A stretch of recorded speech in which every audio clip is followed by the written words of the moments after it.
ഇനി ടാക്സ് ഗുരു. നികുതി സംബന്ധിച്ച സംശയങ്ങൾക്ക് മറുപടി നൽകുന്നത് നികുതി വിദഗ്ധനും ചാർട്ടേഡ് അക്കൗണ്ടന്റുമായ കെ.സി. ജോസഫ് വർഗീസ്.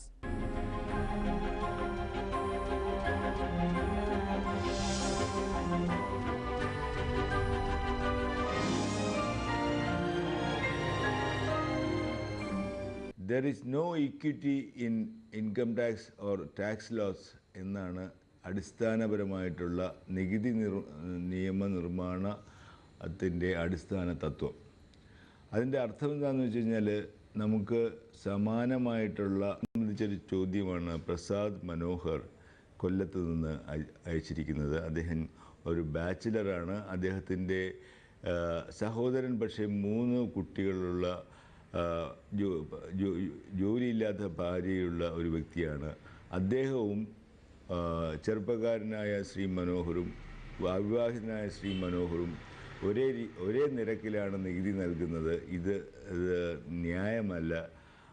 തീർച്ചയായിട്ടും തൻ്റെ സഹോദരന് കൂടുതൽ കൺസെഷൻസ് നൽകേണ്ടതാണ് അല്ലേ എന്നാണ് അദ്ദേഹം ചോദിച്ചിരിക്കുന്നത്. ഇത് തന്നെയാണ് എനിക്ക് പറയാനുള്ളത്. നമ്മുടെ സാമ്പത്തിക ഘടനയിലെ ഏറ്റവും പ്രധാനപ്പെട്ട ഒരു അംശം നമ്മുടെ ജനസംഖ്യയാണ്. ആ ജനസംഖ്യയുടെ സ്രോതസ്സിൽ നിന്ന് പിടിക്കുന്നു, അതിനെപ്പറ്റിയുള്ളതാണ് ചോദ്യം. അദ്ദേഹം ആവശ്യപ്പെടാതെ തന്നെ ഗവൺമെൻറ് ഏറ്റെടുക്കുമ്പോൾ എന്തുകൊണ്ട് ഇൻകം ടാക്സ് പിടിക്കണം എന്നുള്ള ഒരു വളരെ പ്രസക്തമായ ചോദ്യമാണ് ചോദിച്ചിരിക്കുന്നത്. പക്ഷേ നിയമനിർമ്മാണം നടത്തുമ്പോൾ അങ്ങനെ പ്രത്യേക രീതിയിലുള്ള ഒരു വിവേചനം നേരത്തെ പറഞ്ഞ പോലെ തന്നെ സാധ്യമല്ല എന്ന് മനസ്സിലാക്കുക.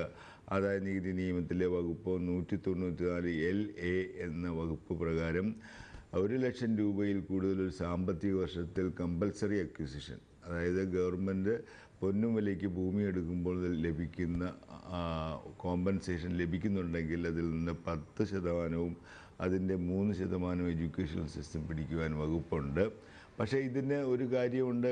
പലർക്കും നമുക്കറിയാം, ഇവിടെ വല്ലാർപാടം കണ്ടെയ്നർ ടെർമിനൽ വന്നു, അവിടെ ധാരാളം കുടിയൊഴിപ്പുകളുണ്ടായി. ഗവൺമെൻറ് കമ്പൽസറി ആയിട്ട് സ്ഥലം ഏറ്റെടുക്കുകയുണ്ടായി.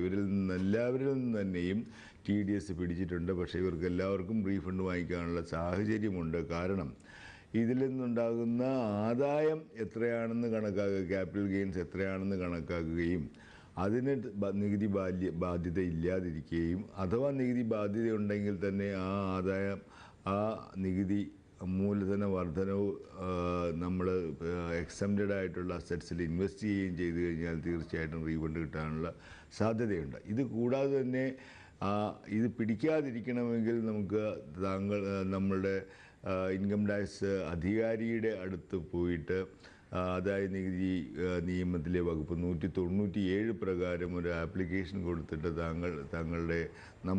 നമുക്ക് ലഭിക്കുന്ന ഈ കോമ്പൻസേഷനിൽ നിന്ന് നികുതി പിടിക്കരുതെന്നൊരു അപേക്ഷ നൽകി ഒന്നെങ്കിൽ നികുതി ഈടാക്കാതെയോ അല്ലെങ്കിൽ കുറഞ്ഞ നിരക്കിൽ നികുതി ഈടാക്കുകയോ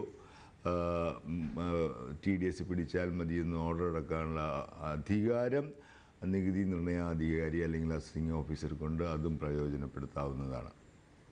അടുത്തതായി ശ്രീ വിനോദ് കുമാർ അയച്ചിരിക്കുന്ന സന്ദേശമാണ്. വളരെയധികം രസകരവും അതേസമയം പ്രസക്തവുമായിട്ടുള്ളൊരു ചോദ്യമാണ് അദ്ദേഹം ഉന്നയിച്ചിരിക്കുന്നത്. What is PAN card meant for? Does it reduce our income tax liability എന്നാണ് അദ്ദേഹം ചോദിച്ചിരിക്കുന്നത്. എല്ലാവർക്കും അറിയാവുന്ന ഒരു സബ്ജക്റ്റാണ്. പാനിൻ്റെ ഫുൾ ഫോം തന്നെ പെർമനൻ്റ് അക്കൗണ്ട് നമ്പർ എന്നാണ്. അത് ആദായ നികുതി വകുപ്പ് അവരുടെ കീഴിലുള്ള നികുതിദായകർക്ക് ഓരോരുത്തരെയും പ്രത്യേകമായിട്ട് അറിയുന്നതിന് വേണ്ടി അലോട്ട് ചെയ്യുന്ന ഒരു നമ്പറാണ്. അതൊരു ആൽഫ ന്യൂമറിക് നമ്പറാണ്. ഇന്ത്യയിൽ ഒരേ പാൻ നമ്പറുള്ള 2 അസസീസ് ഉണ്ടായിരിക്കില്ല, യുണീക്കായിരിക്കും എന്നുള്ളതാണ് ഇതിൻ്റെ ഏറ്റവും വലിയ പ്രത്യേകത. അതേസമയം ഒരേ സമയത്ത് 2 പാൻ കാർഡ് ഹോൾഡ് ചെയ്യുന്നത് ഒരു കുറ്റകരമായ കൃത്യമാണെന്നുകൂടെ ഇവിടെ സൂചിപ്പിച്ചു കൊള്ളുന്നു. അതിനാൽ ഒരു കാര്യം പ്രത്യേകം ശ്രദ്ധിക്കുക. പലർക്കും ഒരു തെറ്റിദ്ധാരണ ഉള്ളതുകൊണ്ടാണ് ഇത് പ്രത്യേകം പറയുന്നത്. പാൻ ഉള്ളതുകൊണ്ട് ഇൻകം ടാക്സ് റിട്ടേൺ ഫയൽ ചെയ്യണമെന്ന് നിർബന്ധമില്ല. ടാക്സിബിൾ ഇൻകം ഉണ്ടെങ്കിൽ മാത്രം റിട്ടേൺ സമർപ്പിച്ചാൽ മതി എന്നുള്ള കാര്യം ഒന്നുകൂടെ ആവർത്തിക്കാൻ ഈ അവസരം ഉപയോഗിക്കുകയാണ്. ഈ എപ്പിസോഡിൻ്റെ ആദ്യത്തിൽ നാം പറയുകയുണ്ടായി, there is no equity income tax loss എന്ന് പറയുകയുണ്ടായി. അതിനെ തന്നെ ആധാരമാക്കിയാണ് ഇന്നത്തെ ടാക്സ് പൾസ്. അതിനുവേണ്ടി ഞാൻ തിരഞ്ഞെടുത്തിട്ടുള്ള വകുപ്പ് ആദായ നികുതി നിയമത്തിലെ 80D എന്നുള്ള വകുപ്പാണ്. അതായത് വികലാംഗരായിട്ടുള്ള, മാനസികമായിട്ടോ ശാരീരികമായിട്ടുള്ള വൈകല്യങ്ങളുള്ള ആശ്രിതരായ ബന്ധുക്കളുള്ളവർക്ക് ആദായ നികുതി നിയമത്തിലെ വകുപ്പ് 80DD പ്രകാരം സിവിയറായിട്ടുള്ള ലൈബിലിറ്റി ഉള്ളവർക്ക് 75,000 രൂപയും സാധാരണ നോർമലായിട്ടുള്ള ഡിസബിലിറ്റി ഉള്ളവർക്ക് 50,000 രൂപയും ഡിഡക്ഷൻ അവൈലബിൾ ആണ്. ഇതിനെപ്പറ്റി പരക്കെയുള്ളൊരു തെറ്റിദ്ധാരണ ദൂരീകരിക്കാൻ ഞാൻ ഈ അവസരം ഉപയോഗിക്കുകയാണ്.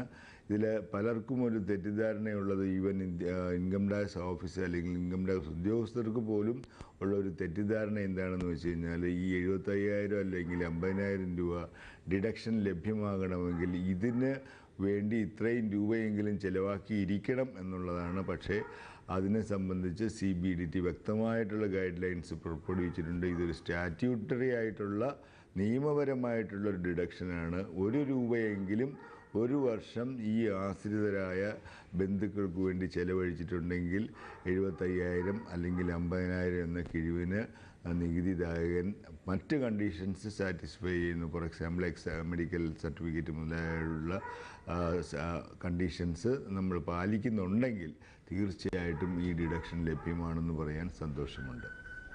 മണിയിലക്കം വീണ്ടും അടുത്ത ശനിയാഴ്ച മനോരമ ന്യൂസിൽ വാർത്തകൾ തുടരും.